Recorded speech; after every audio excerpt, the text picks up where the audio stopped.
ኒቨርክ አጫውጭው ዋሽ እግዚአብሔር ይመስገን። መጽሐፍ ማጥናት ጀምረናል። ያለፈው ሳምንት ነው የጀመርነው። ላልነበራችሁ ማጥናት የጀመርነው የሐዋርያት ሥራ ወይም ግብረ ሐዋርያት የሚባለውን አዲስ ኪዳን ውስጥ ያለ መጽሐፍ ነው። ያለፈው እሁድ ስለዚህ መጽሐፍ መግቢያ አድርገናል። መጽሐፉ ምን እንደሆነ ስለ መጽሐፉ በጠቅላላው ሐሳብ ሰጥቻችኋለሁኝ። አሁን ባለፈው ሳምንት የተማርነውን አልደግመውም።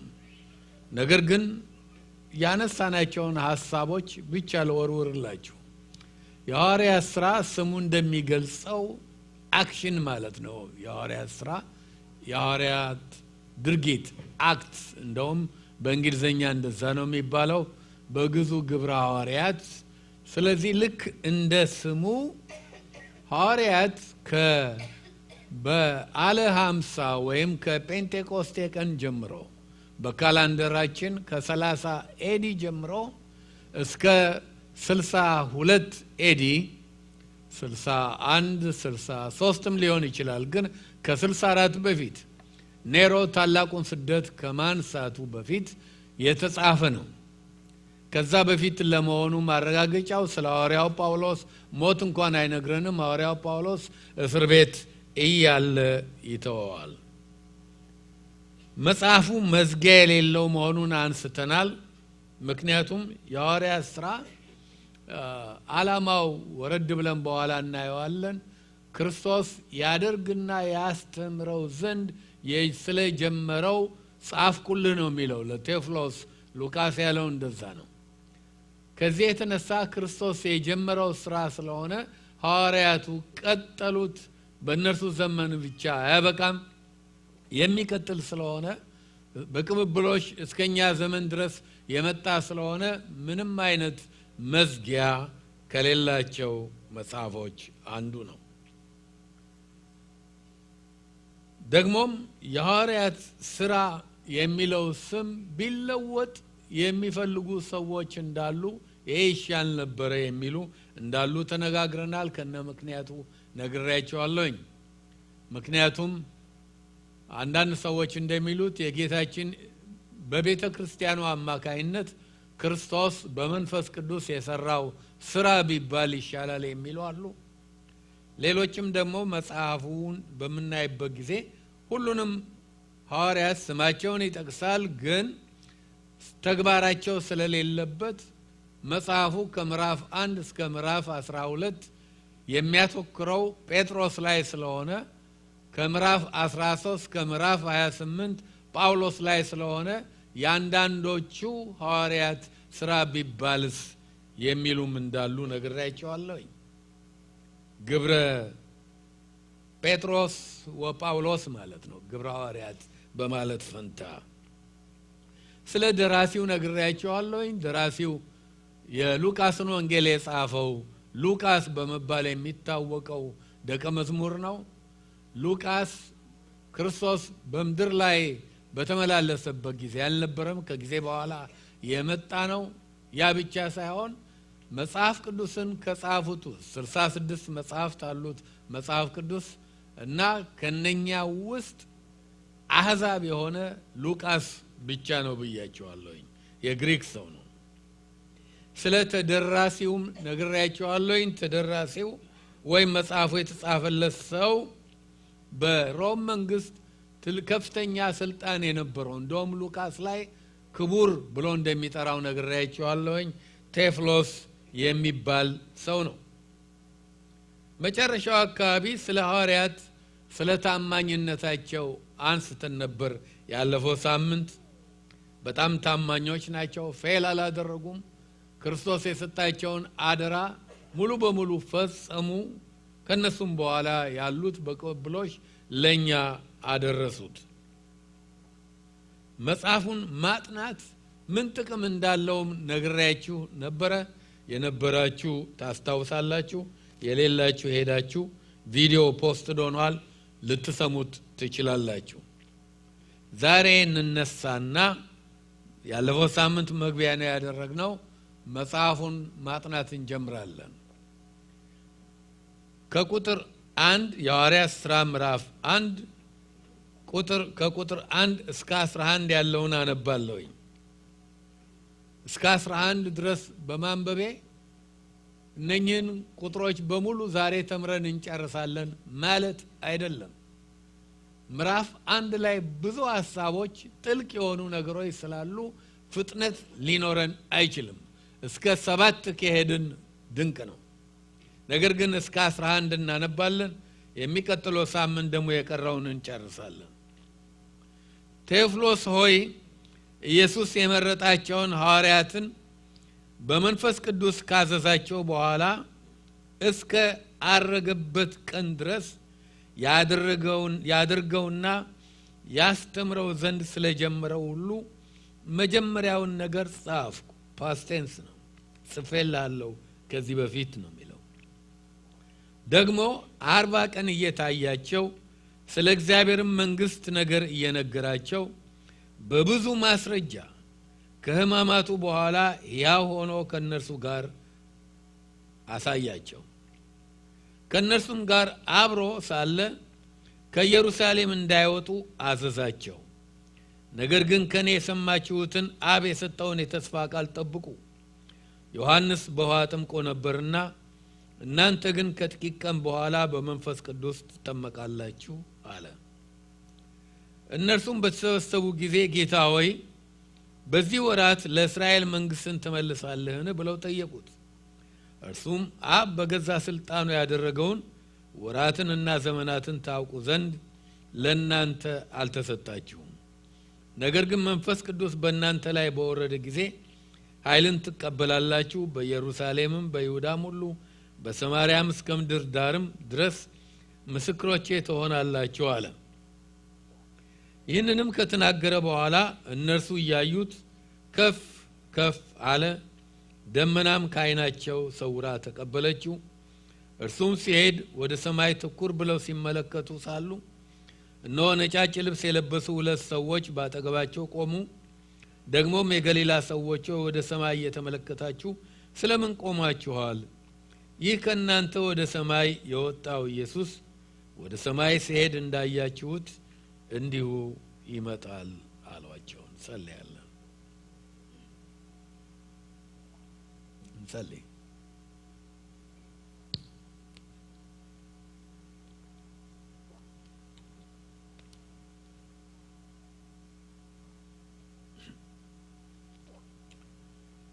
የዘላለም አምላክ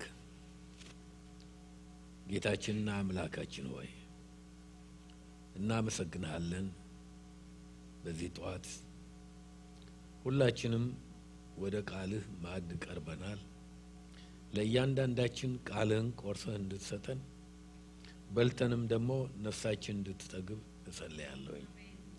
ጌታ ሆይ የምንማረው ለአሁን እንደገናም ለወደፊቱ ከአንተ ዘንድ እስከ ቀረብን ጊዜ ድረስ የሚጠቅመን ቃል እንዲሆንልን ጸልያለሁ። ቃልን እንዳንሰማ የሚያውክ የሚረብሽ ሐሳብ የሚነጥቅ የሚበትን ማንኛውም የክፉ ስራ በዚህን ሰዓት ይመታ። ጌታ ሆይ ከእያንዳንዳችን ጋር ሆን፣ ሁላችንንም አስበን፣ እኔንም ሕዝብህንም በኢየሱስ ስም አሜን። እንቀመጣለን። ምዕራፍ 1 የሚሰጠን የሐዋርያት ሥራ ማለት ሐዋርያት ያደረጉት ሁሉ ከምዕራፍ 2 ጀምሮ አክሽን ስለሚታይ ተግባራቸው ያደረጉት ሁሉ ስለሚገለጽ ምዕራፍ 1 የሚሰጠን ለዛ ለሚቀጥለው አክት ወይም አክሽን የሐዋርያት ሥራ መግቢያ ነው፣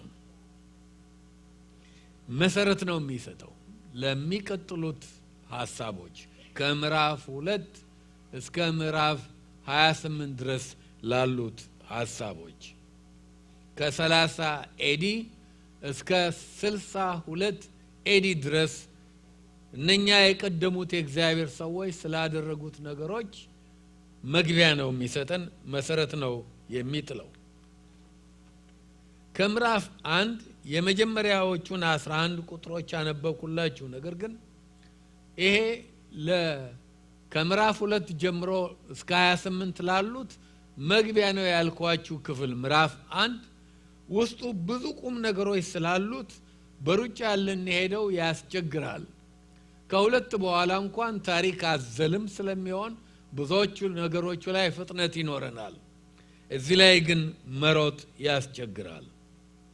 አሁን ቁጥር 1 እና 2ን እንደገና አነብላችኋለሁ።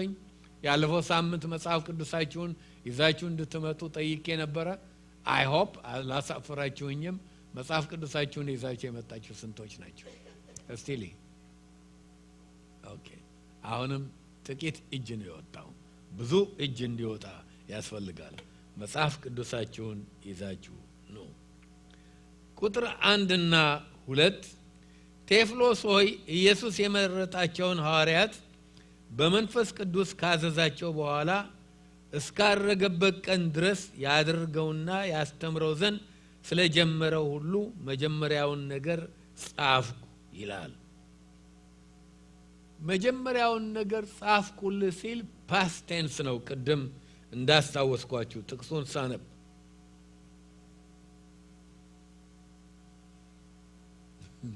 ይቅርታ አድርጉልኝ፣ በስልክ መጣ መሰለኝ ይረብሽኝ። ኤኒዌይ እዛ ጋር ስልክ መኖሩንም አላውቅም። እና ጻፍኩ ሲል አስቀድሞ ለደራሲው ስለ ጻፈው ጽሑፍ ያለፈው ሳምንት እንደነገርኳችሁ ቮሊዩም 1 መጀመሪያ ለዚህ ተደራሲያን የጻፈለት ጽሑፍ የሉቃስ ወንጌል ነው። በሉቃስ ወንጌል ውስጥ ክርስቶስ ያደርገውና ያስተምረው ዘንድ ስለጀመረው ስራ አስቀድሜ ጻፍኩልህ ይለዋል። የሉቃስ ወንጌል የኢየሱስ ክርስቶስ ሕይወት ታሪክ ያለበት ነው። እንደ ሌሎቹ 3 ወንጌሎች ኢየሱስ ክርስቶስ በስጋ እንደመጣ እናይበታለን፣ እናነባለን። ስለ ልደቱ እናያለን፣ ስለ ሞቱም እናያለን። ትንሣኤውን ያካትትና የሉቃስ ወንጌል የሚጨርሰው ጌታችን ኢየሱስ ክርስቶስ ወደ ሰማይ ሲያርግ ነው። ይሄው ጸሐፊ ሉቃስ የሐዋርያት ሥራን የሚጀምረው ክርስቶስ ወደ ሰማይ ባረገበት ቀን ነው። ከጥቂት ጊዜ በኋላ እንዳረገ ከቁጥር 2 በኋላ ወደ ታች ስታነቡ ወደ መጨረሻው እየባረካቸው እንደወጣ ወደ ቁጥር 10 ታያላችሁ። ስለዚህም ያኛውን ትንሣኤ ላይ ነው ያቆመው። መጽሐፉ የሚጨርሰው በዛ ነው። ይሄኛውም ደግሞ እርገቱ ላይ ነው ያቆመው። ይሄኛውም ደግሞ የሚጀምረው በእርገቱ ነው። ተደራሲው ቴዎፍሎስ ማን እንደሆነ ባለፈው ጊዜ ነግሬያቸዋለሁኝ፣ አልደግምም። የዚህ ሰው ስም መጽሐፍ ቅዱስ ውስጥ ተጽፎ የምናየው 2 ጊዜ ብቻ ነው። አንደኛው እዚህ የሐዋርያት ሥራ ምዕራፍ 1 ቁጥር 1 እና 2 ላይ ነው። የቀረው ደግሞ የሉቃስ ወንጌል ምዕራፍ 1 ላይ ብቻ ነው። ከዛ ወዲህ ስለዚህ ሰው የትም ቦታ አናነብም፣ የት እንደደረሰ አናውቅም። ወይም ደግሞ በዚህ ሰው ስም የተጠራ ሌላ ሰው እንዳለ እንኳን ወይም ሰው ይቅርና የቤት እንስሳ ውሻ፣ ድመት በዚህ ሰው ስም መጠራቱን መጽሐፍ ቅዱስ አይነግረንም ማለት ነው። 2 ጥቅሶች ብቻ አሉ። ነገር ግን ለዚህ ሰው ሉቃስ በሚጽፍበት ጊዜ የተናገረው ቃል በጣም አስፈላጊ ነው። ክርስቶስ ያደርግና ያስተምር ዘንድ ስለጀመረው doing and teaching እና ስለጀመረው ጻፍኩልህ ይላል። እንግሊዘኛ ቃል ከፈለጋችሁ እዚህ ላይ በጣም ጠንክሮ የምናየው ሐሳብ commencing የሚለው ቃል ነው። እንደውም እያነበብን ስንሄድ ይሄ commencing ወይም መጀመር continuing ሆኖም እናገኘዋለን። ጌታችን ኢየሱስ ክርስቶስ በቤተ ክርስቲያኑ አማካይነት የጀመረውን ነገር በሙሉ እንደቀጠለ የጀመረውን ድርጊቱን ይሁን ማስተማሩን ይሁን እንደቀጠለ ነው የሚያስረዳው በቤተ ክርስቲያኑ አማካይነት በመንፈስ ቅዱስ። ክርስቶስ ስራውን ጀምሮ ሲሄድ ሁሉ ነገር አልቆመም። የጀመረው ነገር በሙሉ ቀጥሏል። የሐዋርያት ሥራ ከቀጠለው ስራ ውስጥ የሶስት ዲኬድ ወይም የሶስት አስርታ ታሪኮችን ብቻ ነው የሚመዘግበው ማለት ነው። ከነሱም በኋላ መጀመሪያ በነበሩት ሌሎች የመጀመሪያው ዘመን ክርስቲያኖች የመጀመሪያው ምዕተ ዓመት ክርስቲያኖች ስራው ቀጥሏል። ትኩረታችን አሁን የክርስቶስ ስራ ላይ ነው። የክርስቶስ ስራ ተጀመረ እንጂ አላለቀም፣ የቀጠለ ነገር ነው። ታዲያ እዚህ ላይ ጥያቄ የሚፈጥርብን ክርስቶስ ስራውን ጀመረ እንዴት እንላለን? ወንጌሎች ላይ በመናነብበት ጊዜ መስቀል ላይ ሆኖ ከተናገራቸው ቃላቶች ውስጥ አንዱ ቴቴሌስታይ አረማይክ ነው ወይንም ተፈጸመ የሚል አይደለም ወይ? እንዴት የክርስቶስ ስራ ተጀመረ ማለት እንችላለን የሚል ጥያቄ ሊፈጠር ይችላል። የክርስቶስ ስራ በሁለት ይከፈላል። አንደኛው የክርስቶስ ስራ ስለ የተፈጸመ ስራ ነው፣ ያለቀ የደቀቀ ማለት ነው። ሁለተኛ ማንም ያንን የክርስቶስን ስራ መስራት አይችልም፣ ያለቀ ነው፣ የተፈጸመ ጉዳይ ነው። ሁለተኛው የክርስቶስ ስራ ግን ያልተፈጸመ ስራ ነው። ተጀመረ የምንለው ይሄንን ያልተፈጸመውን ስራ ነው። ተፈጸመ የምንለው ወይም እሱ ራሱ ቴቴሌስታይ ወይም ተፈጸመ ብሎ ያወጀው የመቤዠት ስራው፣ የማዳን ስራው፣ የማስተሰረይ ስራው፣ ከኃጢአት በታች የነበሩትን ሰዎች ነፃ የማውጣት ስራው፣ ከዲያብሎስ የመፍታት የማላቀቁ ስራው፣ መንግስተ ሰማያትን በደሙ በመስዋዕትነቱ ከፍቶ በእርሱ የሚያምኑትን ሁሉ ወደ እግዚአብሔር መንግስት የማፈለስ ስራው ያ ያለቀ ነው። ማንም ሰው ክርስቶስ በመስቀል ላይ በሰራው ስራ ላይ አንዲት ነውጥ እንኳን መጨመር አይችልም። ምንም የሚጨመር ነገር የለም። ለዚህ ነው ደህንነት የጸጋ ጉዳይ ሆነው እና ጸጋው ሲደመር ስራ አይደለም። ክርስቶስ ሁሉን ሰርቶታል፣ ሁሉን ጨርሶልናል። የሚጨመር ነገር ምንም የለም። ነገር ግን ያልተፈጸመ የምንለው ይህንን ክርስቶስ የሰራውን ስራ የመጣበትን ዓላማ በጨለማ ላሉ ብርሃን መሆኑን፣ ለታሰሩት መፈታትን፣ በልዩ ልዩ ደዌ ያሉትን መፈወስን፣ ይሄ የክርስቶስ እጅ ታደርግ የነበረው ስራ በአንደበቱ ያስተምረው የነበረው ስለ መንግስተ ሰማያት ስለ ወንጌል ኢቫንጀላይዜሽን እንዳለ የቆመ አይደለም። ክርስቶስ ሲሄድ ያ ስራ እንዲቀጥል ነው ያደረገው። ይሄ ስራ በመንፈስ ቅዱስ ሐዋርያት ማድረግ የጀመሩት በእኛም ዘመን እየቀጠለ ያለው የሚያቆሙበት ጊዜ ክርስቶስ ቤተ ክርስቲያኑን ለመውሰድ ዳግመኛ በሚመጣበት ጊዜ ብቻ ነው። ከዛ በኋላ ምንም አይነት ስራ የለም። እስከዛ ጊዜ ድረስ ግን የሚቀጥል ነው።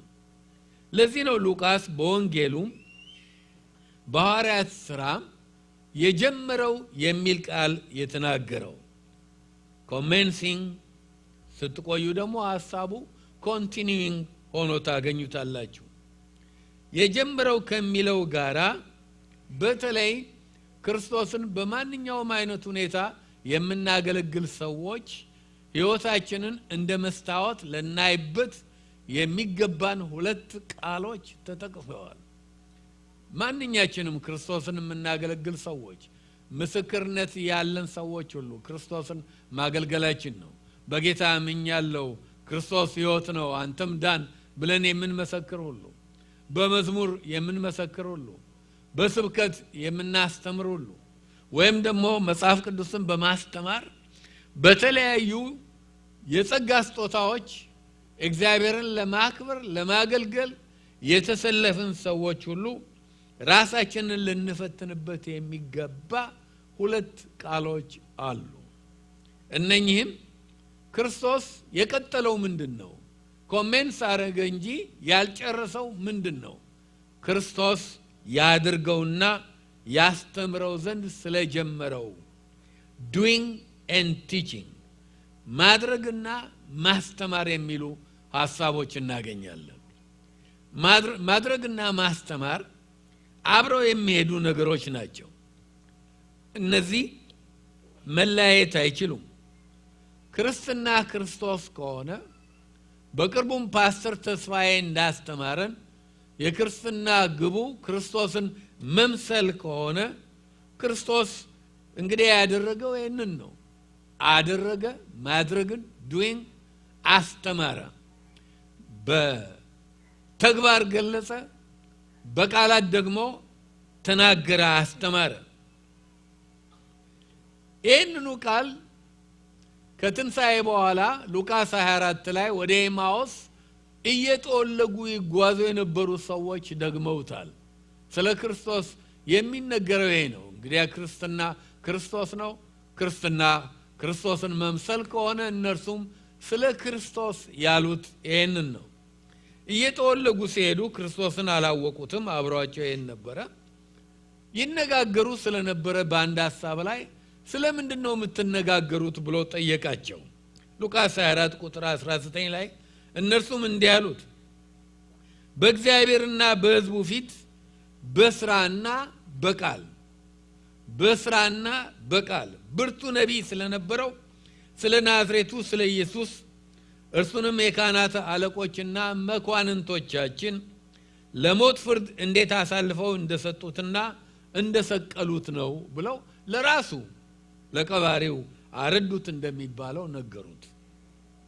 ብዙ ሰዎች አስደናቂ የሆነ ፍልስፍና አላቸው። እነኛ ሰዎች ካላቸው ከሚናገሩት የሚመስጥ በጣም አስደናቂ የሆነ ፍልስፍና የተነሳ ይከተሏቸዋል። አንዳንዶችም የቃላት አበባ ሰርተው ሰዎችን መማረክ ያውቁበታል። በተለያየ መንገድ በተግባር የማይገለጽ ነገር ግን በጣም ከባድ የሆኑ ሐሳቦችን የመናገር ችሎታ አላቸው። የናዝሬቱ ኢየሱስ ክርስቶስ ግን እንደዚህ አይደለም። ፈጽሞ እንደዚህ አይደለም። ልክ በሉቃስ ወንጌል ምዕራፍ 24 ላይ እንዳነበብ ነው ሁለቱ የኤማውስ መንገደኞች እንደተናገሩት አሁንም ደግሞ ሉቃስ ለጻፈለት ተደራሲ እዚህኛውም የሐዋርያት ሥራ ላይ የሉቃስ ወንጌልም ላይ እንዳለው በስራና በቃል በማድረግና በማስተማር ሁለቱን አንድ ላይ ነው ያደረገው። ዛሬ በጣም የሚያስፈልገን ነገር ነው። ለዚህ ነው ሕይወታችንን ሁላችንም ልንፈትሽበት ያስፈልጋል ያልኩት። የሁለቱን ቃሎች ቅደም ተከተል ልብ ብላችሁ የትኛው ይቀድማል? ማድረግ የተጻፈው ከማስተማር፣ ከመስበክ፣ ከመመስከር፣ ከመዘመር ከማንኛውም አገልግሎት ከሚደረገው አገልግሎት በፊት ነው ማድረግ። ከዛ በኋላ ማስተማር የሚለው ቃል አለ። በጠቀስነው ሁለቱም ቦታ ድርጊት ከቃል ይልቅ ቀድሟል። የአንድ ሰው ትምህርት፣ የአንድ ሰው ምስክርነት፣ የአንድ ሰው ማንኛውም የሚናገረው ነገር ሁሉ የሚለካው የሚመዘነው በንግግሩ ሳይሆን በድርጊቱ መሆን አለበት። ጥያቄው ሕይወታችን ለምናስተምረው፣ ለምንመሰክረው፣ ለምንዘምረው ለወንጌል ጥሩ ምሳሌነት አለ ወይ ነው። ክርስትና ክርስቶስ ከሆነ ለምሳሌ አንዳንድ ሐሳብ ልስጣችሁ። መጽሐፍ ቅዱስ አትስረቅ ይላል። መስረቅ ኃጢአት ነው እና ከ10ቱ ትእዛዝ አንዱ ነው። እና ብዙ ነገሮች የሚሰረቁ አሉ። እንደዛ ብሎ ይላል። እኛም ያንን ለሰው ማስተማር እንችላለን። አገልግሎት ላይ ስለሆን፣ ምስክርነት ላይ ስለሆን፣ የእግዚአብሔርን ቃል ለሰዎች እየነገርን ስለሆነ ያንን መናገር እንችላለን። ነገር ግን ያን ቃል እግዚአብሔር የኔ ነው ብሎ በግልጽ በቃሉ ያስተማረውን ነገር መስረቅ የለብንም ማለት ነው። ማንም በዚህ ታማኝ ሳይሆን ድርጊት የለውም ማለት ነው። ቃል ብቻ ነው ያለው። እንዲህ ያለ ሰው ማስተማር ነው፣ መስበክ ነው፣ መዘመር ነው፣ መመስከር ነው አለው። የሚያደርገው ነገር አለ፣ ግን ድርጊት የለውም። ድርጊት የሌለው ቀድሞም እንደዛ ያለውን ነገር መናገር አይገባውም። የማይተገበር ክርስትና፣ በስራ የማይገለጽ ክርስትና ሸክም ነው። ጥያቄው በገንዘብ ጉዳይ ብቻ አይደለም፣ ጊዜንም ሊመለከት ይችላል። የእግዚአብሔርን ጊዜ መስረቅ፣ እግዚአብሔርን አንደኛ ለማድረግ በእውነት ስለ እግዚአብሔር ትልቅነትና አፍቃሪነት እርሱ አንደኛውን የሕይወታችንን ቦታ መውሰድ እንዳለበት ለሚመሰክር ሰው ይሄ አንደኛነት ብለን የምንናገረው ነገር የእግዚአብሔርን ጊዜ የምንወስድ ግድ የሌለን ከሆነ ግብዝነት ነው።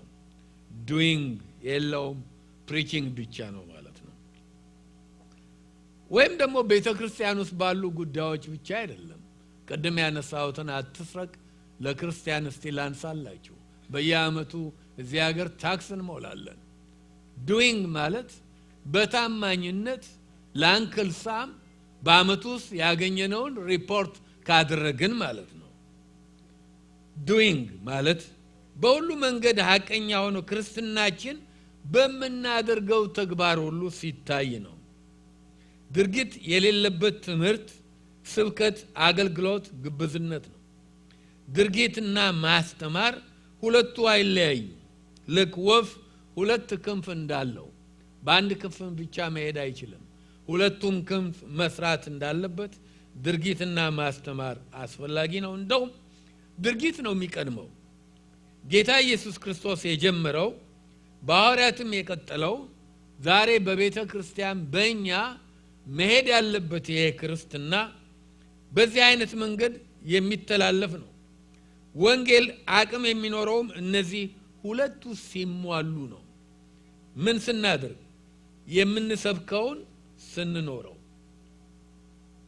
የምንሰብከውን ስንለማመደው፣ ያስተማርነውን በተግባር ስንገልጽ ማለት ነው።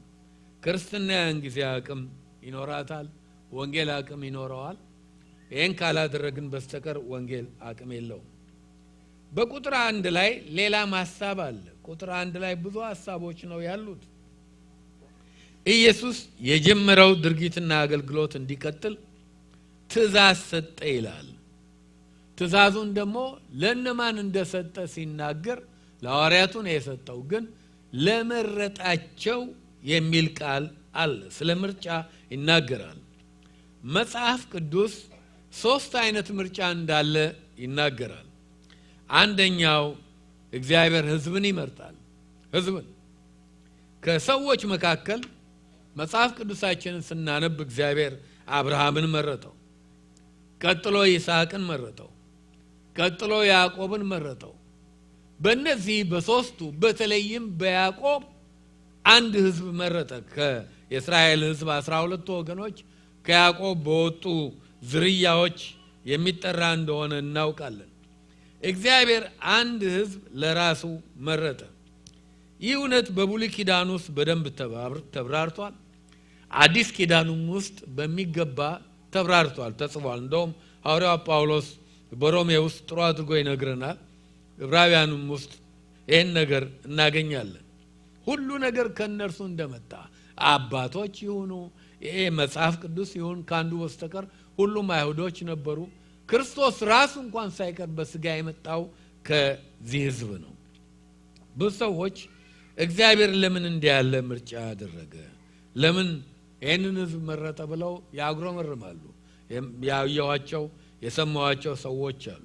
እንግዲህ ሲያጉረመርሙ ይኖሩ እንጂ መጽሐፍ ቅዱስ እግዚአብሔር ሕዝብን እንደመረጠ ይናገራል። ሁለተኛ እግዚአብሔር ለደህንነት ይመርጣል። የዓለም ሕዝብ ሁሉ ከኃጢአትና ከበደል የተነሳ ሙታን ነበረ። ክርስቶስ ከመምጣቱ በፊት ሁሉም ከፍርድ በታች ነበረ። መጽሐፍ እንደሚል ሁሉ በድሏል፣ የእግዚአብሔርም ክብር ጎድሏቸዋል። ከእግዚአብሔር ቁጣና ፍርድ ነፃ ለመውጣት የሚቻለው በአንድ መንገድ ብቻ ነው። ያም ደግሞ በጌታ በኢየሱስ ክርስቶስ በማመን ሰው በክርስቶስ በሚያምንበት ጊዜ ቃሉ እንደሚናገር ዮሐንስ ወንጌል ምዕራፍ 3 ቁጥር 16 እንደሚናገረው ማለት ነው። እግዚአብሔር ዓለምን እስኪወድ ድረስ አንድያ ልጁን እስኪሰጥ ድረስ ዓለምን እንዲሁ ወዷል የሚለውን ጥቅስ ማለት ነው። እና የሚያምኑ ሁሉ በእርሱ የሚያምኑ ሁሉ የዘላለም ሕይወት እንዲኖራቸው እንጂ እንዳይጠፉ እግዚአብሔር አንድያ ልጁን እስኪሰጥ ድረስ ዓለምን እንዲሁ ወዷልና የሚያምኑ ሁሉ ማመን የሰው ድርሻ ነው። እንግዲህ ከዚህ ከእግዚአብሔር ቁጣ መውጣት የሚቻለው በማመን ብቻ ነው። ወይም ደግሞ ከእግዚአብሔር ቁጣ መውጣት አልፈልግም ያለ ወደ ፍርዱ የሚሄደው ወደ ገሃነም እሳት የሚገባው ባለማመኑ ምክንያት ብቻ ነው። እግዚአብሔር የሚያምኑትን ሁሉ መርጧል። አንዳንዶች ይሄ ለመጽሐፍ ይሄኛው ለወናፍ እንደሚሉት አይደለም። እንደዛ አይነት ነገር እንደውም ያስደነግጣል። አላምነውም። እግዚአብሔር ይሄ ገደል ይግባ፣ ወደ ሲኦል ይሂድ፣ እሳት ይብላው፣ ለዚህ ተወስኗል፣ ይሄኛው ደግሞ መንግስተ ሰማያት ይግባ አይልም። የሚያምኑትን ሁሉ ያመኑትን ማመን የሰው ስራ ነው። እግዚአብሔር እነኛን ሁሉ ወስኗል። ማመን ወይም አለማመን ነው ሰውን የመጨረሻውን እድሉን የሚወስነው። ስለዚህ እግዚአብሔር ለደህንነት ይመርጣል። ስለመረጠን ነው እዚህ የተገኘነው ሁላችንም በክርስቶስ በኩል ስለመረጠን። ሶስተኛው አይነት ምርጫ ለተለያየ አገልግሎትም እግዚአብሔር ይመርጣል። እግዚአብሔር ደቀ መዛሙርቱ መካከል 12ቱን መረጠ ጌታ ኢየሱስ። አንደኛ ቆሮንቶስ 12ን ደግሞ በመናነብበት ጊዜ እግዚአብሔር አንዱን አስተማሪ፣ አንዱን ሌላ አድርጎ ይመርጣል። ከመረጠም በኋላ ደግሞ ጸጋን ይሰጣል። ክርስቶስ ሐዋርያቱን በመንፈስ ቅዱስ አዘዛቸው። የመረጣቸውን ስራውን እንዲሰሩ፣ ይህንን አደራ እንዲሸከሙ፣ እኛ እስካለንበት ጊዜ ድረስ እንዲደርስ፣ በመካከል እንዳይጨናገፍ ታማኝ ሆነው እንዲኖሩ ጀመረ። ስራውን ኮሜንስ አረገ፣ ኮንቲኒው አደረገ። አሁን ደግሞ ኮማንዲንግ ወይም ኮንቬይንግ የሚሉ ቲሞች እናያለን። ሉቃስ የሚናገረው ትእዛዝ ለየትኛው ነው? አዘዛቸው የሚለው የትኛው ነው ብለን እናምናለን። ሉቃስ የሚናገረው ትእዛዝ ጌታ ለደቀ መዛሙርቱ በመጨረሻ ያውም ከትንሣኤ በኋላ ስለነገራቸው ትእዛዝ ነው። በወንጌሎች ሁሉ ይሄ ቃል አለ። ማቴዎስ ምዕራፍ 28 ላይ ጌታ ኢየሱስ ክርስቶስ ወደ ደቀ መዛሙርቱ መጥቶ ነገራቸው። ምን አለ? እነሆ በሰማይና በምድር ስልጣን ሁሉ ተሰጠኝ። እንግዲህ ሂዱ፣ አሕዛብን ሁሉ በአብ በወልድ በመንፈስ ቅዱስ ስም እያጠመቃቸዋቸው፣ ያዘዝኋችሁንም ሁሉ እንዲጠብቁ እያስተማራቸዋቸው ደቀ መዛሙርቴ አድርጓቸው። ይሄ ነው ትእዛዙ። ከትንሣኤ በኋላ ለሐዋርያቱ የነገረው። እንደውም ማርቆስ 16 ላይ ብታዩት ይህንን የመሰሉትን ትእዛዞች ተናግሮ ነው መጨረሻ ላይ ያረገው። የሉቃስ ወንጌልም የሚያልቀው ጌታ ወደ ሰማይ ሲያርግ ነው ብለናል። የሐዋርያት ሥራም የሚጀምረው ሲያርግ ነው። የመጨረሻው ቃሉ ግን ኢቫንጀላይዜሽን፣ ሰዎች ይህንን በክርስቶስ የተገኘውን ደህንነት እንዲያገኙ፣ ወንጌል እንዲስፋፋ፣ ያልዳኑ ሰዎች ሁሉ ይሄ ብርሃን እንዲበራላቸው ኃላፊነቱን በመስጠት በማዘዝ ነው። ቁጥር 3 እንመለከታለን።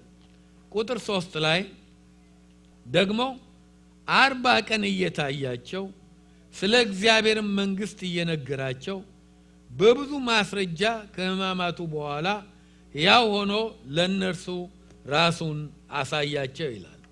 ለ40 ቀን ከሕማማቱ በኋላ የ40 ቀን ከሕማማቱ በኋላ ከመስቀሉ በኋላ ማለት ነው። እና ፓሽን ወይም ሕማማቱ የሚባለው ያ ክርስቶስ በመስቀል ላይ የሞተበት ሳምንት ነው። እና ከመስቀል በኋላ መስቀል አንዳንዶቻችሁ እንደምታውቁት አይሁዶች የፈጠሩት ነገር አይደለም። ፐርሺያንስ ሰዎችን ለመቅጣት ሲወስኑ በምድር በዚህ በምናውቃት ምድር ያመልኩ ስለነበረ ያ የሚቀጡት ሰው ከምድር ጋር ንክኪ ኖሮት የቺን የሚያመልኳትን አምላካቸውን እንዳይበክል እንዳያቆሽሽ ማንጠልጠል ጀመሩ በሰማይ ላይ። ሮማውያን ይህንን በሚያውቁበት ጊዜ ዓለምን ይገዙ ነበርና ከየቦታው ያለውን ስልጣኔውን ክፋት ወስደዋል፣ ፐርፌክት አደረጉት። እንደውም ወንጀለኛን አሰቃይተው ለመቅጣት የሚጠቀሙበት መንገድ ነበር። ብዙ ሰው ነው የገደሉት። ጆሲፈስ ይሁን አንድ ሌላ ባለ ታሪክ እንደውም ክርስቶስ በሞተበት ዘመን ብቻ ሮማውያን ከ30,000 በላይ የሚሆኑ ሰዎችን አንጠልጥለው በመስቀል ላይ ገድለዋል። ጌታ ኢየሱስንማ እንደውም ስጋን በሚነጭ ጅራፍ አሰቃይተው ፓሽን የሚለው ሙቪ ላይ እንደምታዩት ማለት ነው። እውነት ነው። እንደውም ፊልሙ አንዳንድ ሰዎች ደንግጠዋል። ልባቸው አታክ ያገኘውም ሰዎች አሉ። ያንን ፊልም ሲያዩ ምንም አያስደንቅም። ከዛ በላይ ነው ጌታ ላይ የሆነበት። ከዚህ በኋላ ክርስቶስ ተነስቶ ለተከታዮቹ ተነስቻለሁ ደህና ሁኑ አላላቸውም።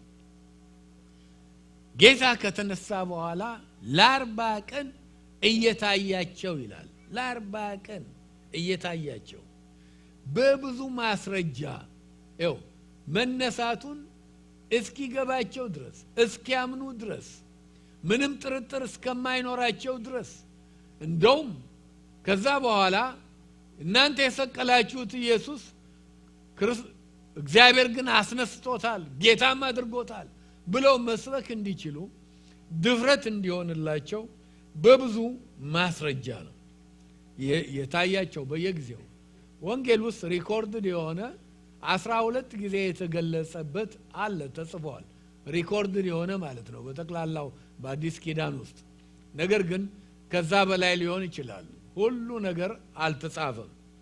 ለማርያም መግደላዊት መቃብሩ አጠገብ ተገለጸ አንድ። መቃብሩ ጋር ደርሰው ይመለሱ ለነበሩት ሴቶች ተገለጸ ሁለተኛ ጊዜ። ሁሉም እንዲያምኑ ነው የፈለገው። ለጴጥሮስ ተገለጸ። ወደ ኤማውስ ይጓዙ ለነበሩት ቅድም ሳያውቁት ስለ ክርስቶስ ይናገሩ ነበር። ዳቦ ቆርሶ ከሰጣቸው በኋላ ግን እሱ መሆኑን ተረድተዋል። ለነሱ ተገለጸ። እነሱም ወደ ከተማ መጥተው የሆነውን ሁሉ ለደቀ መዛሙርት አወሩላቸው። በዚያ ቀን ምሽት ደግሞ ቶማስ በሌለበት ለሐዋርያቱ ሁሉ ተገለጸ። በሳምንቱ መጀመሪያ ቀን ደግሞ ቶማስ ባለበት እንደገና አንድ ምሽት ክርስቶስ አሁንም ለደቀ መዛሙርቱ ተገለጸ። ይህ ሁሉ አዲስ ኪዳን ውስጥ ተጽፏል። ገሊላ ባህር ላይ አሳ ያጠምዱ ለነበሩት 7 ደቀ መዛሙርት ተገለጠላቸው። 8ኛም ለ11 ደቀ መዛሙርት ገሊላ ውስጥ ተራራው ላይ ተገለጸላቸው። ማቴዎስ 28 ላይ ተጽፏል። ሐዋርያው ጳውሎስ እንደሚነግረን ደግሞ 9ኛ 500 ለሚሆኑ ተከታዮች በአንድ ጊዜ ተገለጸ። ቦታው አልተነገረም። ለያዕቆብም ተገለጸ። አሁንም ሐዋርያው ጳውሎስ እንደነገረን አንደኛ ቆሮንቶስ 15:6 ላይ 11ኛ ለሐዋርያትና ምናልባትም ሌሎቹ ከ120ዎች ውስጥ ሌሎቹም ሁሉ ሊገኙ ይችላሉ። እዚህ ምዕራፍ 1 ላይ እንደምናየው ክርስቶስ ራሱን ገለጸላቸው። በመጨረሻ 12ኛ ቢታንያ አጠገብ ደብረ ዘይት ተራራ ላይ ሲያርግ ሉቃስ ምዕራፍ 24 ከቁጥር 50 እስከ 51 የሐዋርያት ሥራ ውስጥ ምዕራፍ 1 ላይ ያለ ክርስቶስ ራሱን ገለጸላቸው። ጌታ ከማድረጉ በፊት ይሄንን አደረገ። ለምን? ደግሞስ ሌላ ጥያቄ እናንሳ። ለምን 40 ቀን ያህል መገለጽ ነበረበት? 40 ምን ትርጉም አለው? ምን ግንኙነት አለው? ይኸው መጽሐፍ ቅዱስን ስታነቡ ጥቂቱን ልንገራችሁ። ከኖህ የጥፋት ውሃ በፊት ዝናብ በምድር ላይ የዘነበው ለ40 ቀን ለ40 ሌሊት ነው። ዘፍጥረት 7 ቁጥር 4 ላይ ታገኛላችሁ። ሙሴ በተራራው ላይ በእግዚአብሔር ሕልውና በእግዚአብሔር መገኘት ፊት የቆየው ለ40 ቀን ነው። ዘጸአት 24:18 ላይ ታገኙታላችሁ። 12 ሰላዮች ደግሞ ምድሪቱን በመሰለል በከናን የቆዩት ለ40 ቀን ነው። ይህንንም ዘኍልቍ ምዕራፍ 13 ቁጥር 25 ላይ ታገኙታላችሁ። እስራኤላውያን በምድረ በዳ የዞሩት ለ40 ዓመታት ነው። ዘኍልቍ 14:32 ላይ ታገኙታላችሁ። ዮናስ ለነነዌ ስለሚመጣው ፍርድ ያስጠነቀቀው 40 ቀን ሙሉ ነው። ይህንን ዮናስ 4:4 ላይ ታገኛላችሁ። ክርስቶስ ራሱ በምድረ በዳ የተፈተነው አገልግሎት ከመጀመሩ በፊት ለ40 ቀናት ነው። የሐዋርያት ሥራ 1:3 ላይ እንደምናየው ከትንሣኤ በኋላ ጌታም ለተከታዮቹ የታየው ለ40 ቀናት ነው። ለምን? ይህን ሁሉ በጣም አስፈላጊ የሆኑትን ነገርኳችሁ። መጽሐፍ ቅዱስን ስናነብ እግዚአብሔር ታሪክ ሲሰራ 40 ቁጥር ከእግዚአብሔር ትላልቅ ታሪካዊ ስራዎች ጋር ተያይዘዋል። ከሁሉ ከጥፋት ውሃ እግዚአብሔር ኖህና ቤተሰቡን ከማዳኑ በፊት ለአንዱ ጥፋት የሆነ ለሌላው ደህንነት ነበርና ኖህና ቤተሰቡ ሲድን የቀሩት ሲጠፉ 40 ከዛ ተያይዘዋል። እግዚአብሔር አሁንም ግብፃውያንን በሚያስደንቅ መንገድ ረድቶ በጽኑ እጅ እስራኤላውያንን ሲያወጣ 40 ቁጥር ከዛም ታሪካዊ ስራ ጋር ተያይዘዋል። ከክርስቶስ መምጣትም ጋር ደግሞ ተያይዘዋል። ክርስቶስ ስራውን ከመጀመሩ በፊት እንደውም አገልግሎቱን የ3 ዓመት ተኩል ስራውን ከመጀመሩ በፊት 40 ቀን ጾመ፣ ጸለየ፣ በምድረ በዳ ተፈተነ። ከዛ ጋር ተያይዘዋል 40 ቁጥር። አሁን ደግሞ በምድር ላይ ቤተ ክርስቲያን ልትመሰረት ስለሆነ የክርስቶስ አካል የጴንጤቆስቴ ቀን ምዕራፍ 2 ላይ እናየዋለን እና ኤዲ 30 ላይ ልትመሰረት ስለሆነ ከዚህ ታሪካዊ ስራ በፊት 40 ተያይዞ እናገኛለን። ጌታ ለ40 ቀን ቆየ ከነሱ ጋር ማለት ነው። ይህም ብቻ አይደለም፣ 40 ቀን ሙሉ ያደረገውም ተነግሮናል። መነሳቱን በብዙ ማስረጃ ገለጸላቸው። ሁለተኛ ደግሞ ስለ እግዚአብሔር መንግስት ነገራቸው፣ አስተማራቸው። እነኚህ ሁለቱም ነገሮች ከመሞቱ በፊት ለደቀ መዛሙርቱ የነገራቸው ያስተማራቸው ነገሮች ናቸው። ግን አላስተዋሉ። አሁን ግን 40 ቀን እየታያቸው ያደረገው ይህንን ነው እና ታያቸው የሚለው ቃል በግሪክ ቃል እንደውም 40 ቀን ሙሉ ይገለጽላቸው የነበረው ይታይ የነበረው አፒርድ የሚለው በግሪክ ኦፕታልሚያ ነው የሚለው። ኦፕታልሚያ የግሪክ ቃል ትርጉሙ the eye of the eyeball ማለት ነው።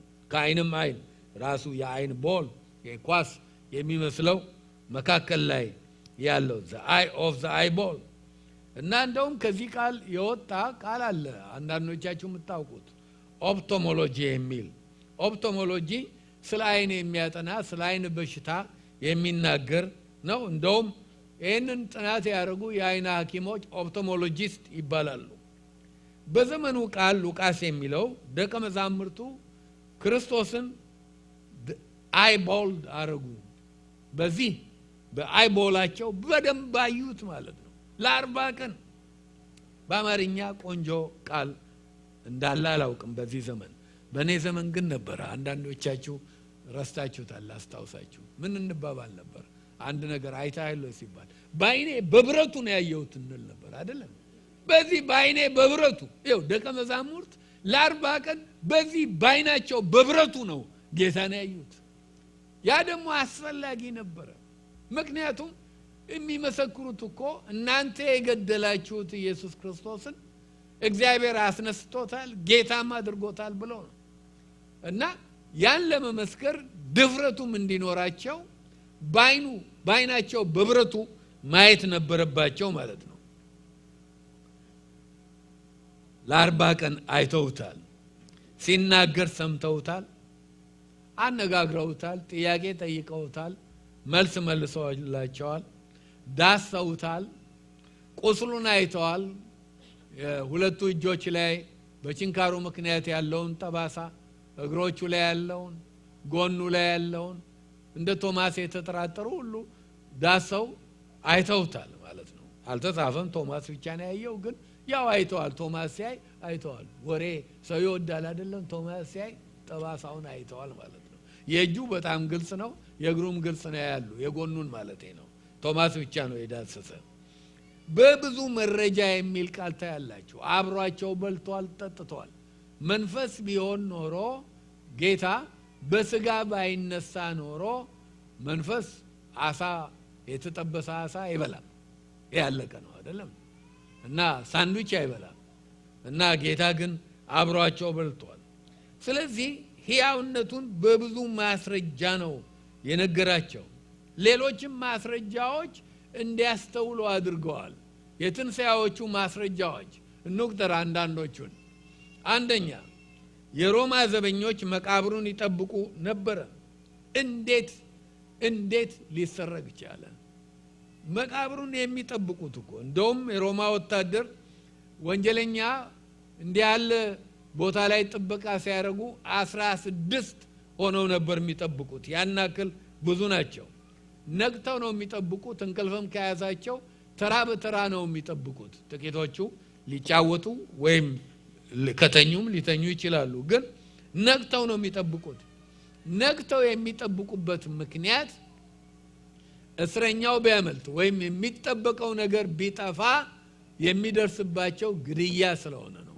ነፍሳቸውን በዛ በጠፋው ሰው ምትክ ይሰጣሉ።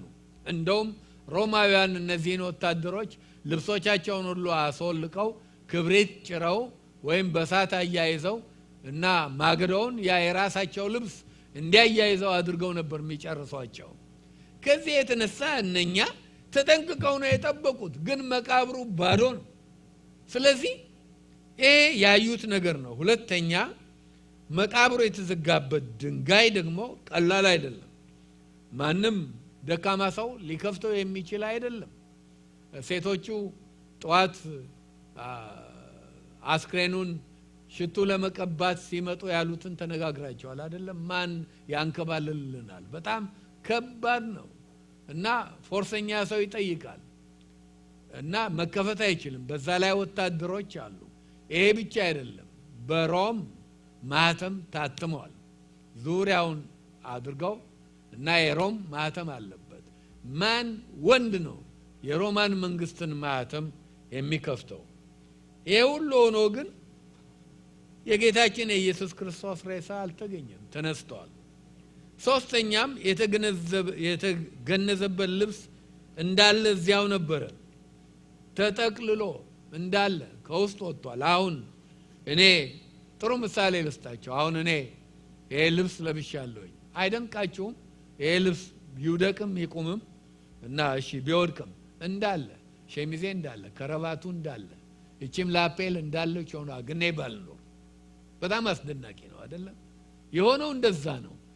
ሲገንዙት በከርቤ በሌሎች ነገሮች ሁሉ አድርገው በጣም ሲደርቅ ጠንካራ በሚሆን ነገር ነው ክርስቶስን የገነዙት እና ከውስጡ ግን ወጥቶ ጌታ ተነስቷል። ይሄ ልብስ ግን እንዳለ እዚያው ነበረ። ይኸው ሌባ ቢሆን ኖሮ መጥቶ የሰረቀው ከነ ልብሱ ይወስደው ነበር። ምክንያቱም ሊፈታው አይችልም፣ ተጣብቋላ። እንዲጣበቅ ነው እኮ ያደረጉት። ከሚሞት ሰው ጋር እንደሱ ነው የሚገንዙት አይሁዳውያን እና እንዳለ መውሰድ ነበረበት። አይ ልፍታ፣ ይህንን ልብስ ላውጣው ብሎ ቢል ደግሞ አንድ ወጥ ሊሆንለት አይችልም ነበር። ጮሌ ሌባም ቢሆን እንኳን የግድ ሴንቲ ተጠቅሞ መቆራረጥ ነበረበት። ግን ይሄ ልብስ እንዳለ ነበር። ሄዶ አይተዋል። ጴጥሮስ ራሱ ገብቶ አይተዋል።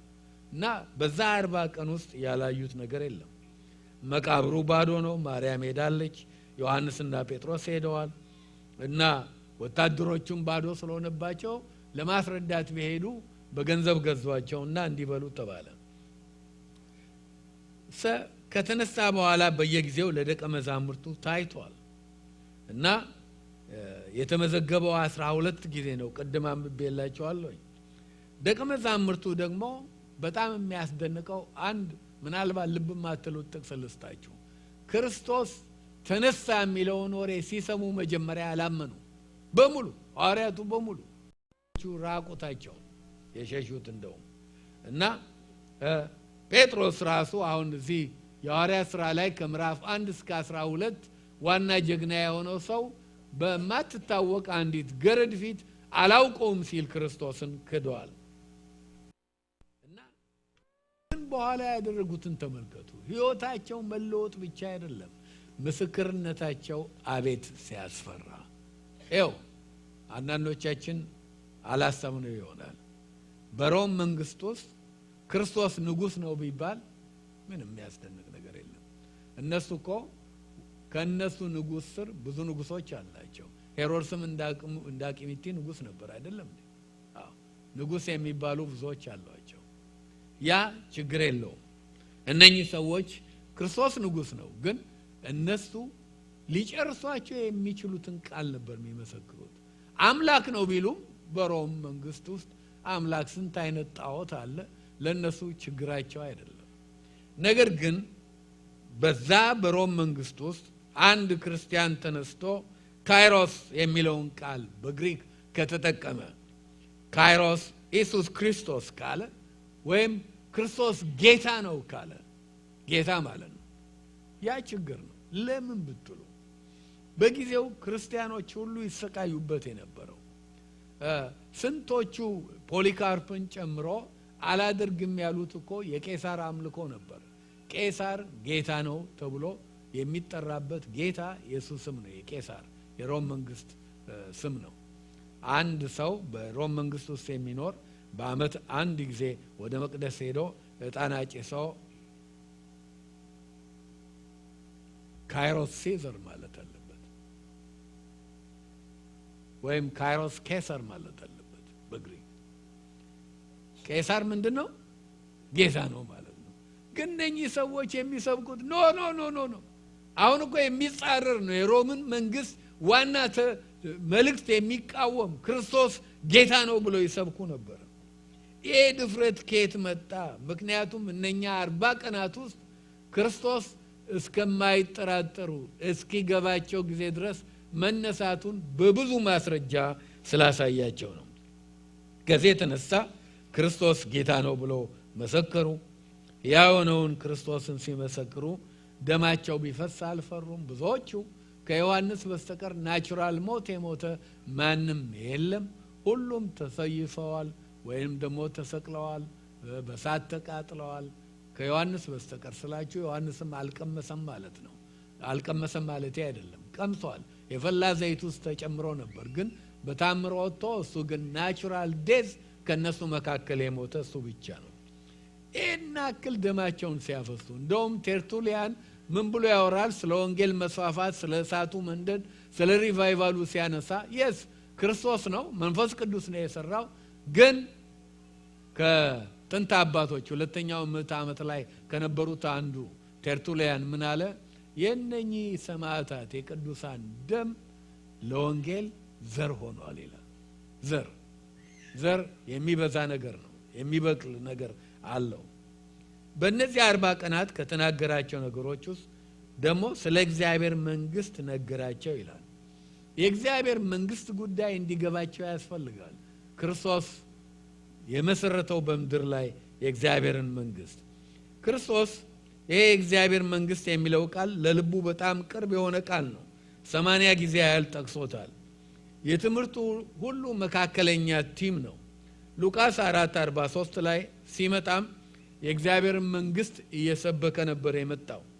የእግዚአብሔር መንግስት የሚለው ሐሳብ ሰፊ ሲሆን ግን ዓላማው እግዚአብሔር የሚገዛበት በዓለም ላይ በፈጠረው ዓለም ላይ ለመግዛት ያለው መብት ያንን የሚያጠቃልል ነው። መንፈሳዊም አንጻር አለው። የእግዚአብሔር መንግስት መንፈሳዊም ነች፣ ደግሞ በስጋም ደግሞ ይገዛል። ስለዚህ መጽሐፍ ቅዱስ ስለ እግዚአብሔር መንግስት ሲናገር በኃላፊ ጊዜ ይናገራል፣ በአሁን ጊዜ ይናገራል፣ በወደፊት ጊዜ ይናገራል። በኃላፊ ጊዜ ሲናገር እና አብርሃም ሁሉ እዚህ የእግዚአብሔር መንግስት ውስጥ እንዳሉ ይናገራል። አሁን ስላለው ሲናገር የእግዚአብሔር መንግስት በመካከላችሁ ነች፣ ዛሬም እንኳን አለች። እዚህም መካከል ያለነው የእግዚአብሔር መንግስት ውስጥ ነን ያለነው። የእግዚአብሔር መንግስት አለች። እግዚአብሔር ይገዛል። የሚገዛበት መንፈሳዊ አገዛዝ ያለው ቦታ አለ። መጨረሻ ላይ ደግሞ አንድ ቀን ፊዚካሊ በእርግጥ በዚህ ዓለም ላይ ክርስቶስ ዙፋኑን ተክሎ ኢየሩሳሌም ውስጥ በዳዊት ዙፋን ላይ ተቀምጦ በዚህ ዓለም ላይ ለ1000 ዓመት ይገዛል። ስለዚህ የእግዚአብሔር መንግስት ጉዳይ እንዲገባቸው ሲሰብኩ ይህንን እያሰቡ የእግዚአብሔር መንግስት ሲያስፋፉ የሰይጣንን መንግስት እያፈረሱ እንደሆነ እንዲገባቸው ያስፈልጋል። የጨለማውን ገዢ ኃይል እያፈረሱ የእግዚአብሔር መንግስት እንዲያስፋፉ ቁጥር 4 እና 5 ላይ ደግሞ እንዳልኳችሁ ከ5 በላይ የምንሄድ አይመስለኝም፣ ሰዓቱ ሄዷል። ልጨርስላችሁ እነኝን አንብቤ ቁጥር 4 እና 5 ከእነርሱም ጋር አብሮ ሳለ በኢየሩሳሌም እንዳይወጡ አዘዛቸው። ነገር ግን ከኔ የሰማችሁትን አብ የሰጠውን የተስፋ ቃል ጠብቁ። ዮሐንስ በውሃ አጥምቆ ነበርና እናንተ ግን ከጥቂት ጊዜ በኋላ በመንፈስ ቅዱስ ትጠመቃላችሁ። ቁጥር 4 ከኢየሩሳሌም እንዳትወጡ አላቸው። ለምን እንዳትወጡ አላቸው? አብ የሰጠውን ተስፋ እስክትቀበሉ። ዮሐንስ በውሃ አጥምቆ ነበር፣ እናንተ በመንፈስ ቅዱስ ትጠመቃላችሁ። ስለዚህ እስከዛ ቀን ድረስ በኢየሩሳሌም ቆዩ። ኢየሩሳሌም መሆኑ ነው በጣም የሚያስገርመው። ራሱን ጌታን የሰቀሉ ሰዎች ያሉበት ከተማ፣ ጌታን ሰቅለው ሆ ብሎ የጨፈሩ እነኚህ ሰዎች ሐዋርያቱ የቆሙለትን ዓላማ ሁሉ የሚጠሉ የአገር ሽማግሌዎችና መኳንንቶች ያሉበት ከተማ። ደግሞም እነኚህ ሁሉ ሰዎች የገሊላ ሰዎች ናቸው፣ የኢየሩሳሌም ሰዎች አይደሉም፣ ከይሁዳ አይደለም፣ ከገሊላ ሰዎች ናቸው። የመጡት ከላይ ከሰሜን ነው። ከዚህ የተነሳ ራሳቸው ናቸው እንጂ ያሉት ልጆቻቸው፣ ሚስቶቻቸው፣ ቤተሰቦቻቸው፣ ዘመድ አዝማዶቻቸው ገሊላ ናቸው እና በር ዘግተው ፈርተው የሚቀመጡ ሰዎች ናቸው። ጌታ ግን አሁንም እዚሁ ኢየሩሳሌም ቆዩ፣ ጉዳይ አለኝ ከእናንተ ጋር ያላለቀ አላቸው። ጉዳዩ ምንድን ነው?